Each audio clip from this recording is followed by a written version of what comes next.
Mes chers compatriotes, le 11 juillet, Mme von der Leyen et son collège de commissaires ont décidé de nommer Mme Scott Morton au prestigieux poste de chef économiste de la direction générale de la Commission. Premier problème, c'est une Américaine.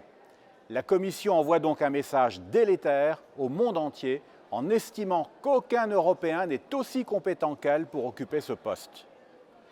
Second problème, encore plus grave, elle confie une fonction qui consiste à surveiller les entreprises à une dame qui est la conseillère de GAFAM comme Apple, Amazon et Microsoft. Autant dire que c'est une façon de faire entrer le loup dans la bergerie. Une explication est avancée par la presse internationale. Von der Leyen souhaiterait, selon elle, succéder en octobre 2024 au Norvégien Jens Stoltenberg au poste de secrétaire général de l'OTAN. La nomination de Mme Scott Morton serait alors un gage d'allégeance adressé aux États-Unis.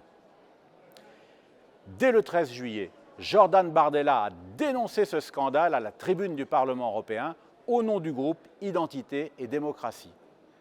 D'autres groupes politiques lui ont emboîté le pas après une courte période d'hésitation. Même le président Macron a fini par s'avouer dubitatif. Dans un premier temps, la Commission a malgré tout crânement résisté, preuve que le président Macron ne pèse plus d'aucun poids à Bruxelles. La commissaire Margrethe Vestager a en effet confirmé la nomination de Mme Scott Morton lors d'une audition houleuse à la Commission économie du Parlement européen le 18 juillet à Bruxelles.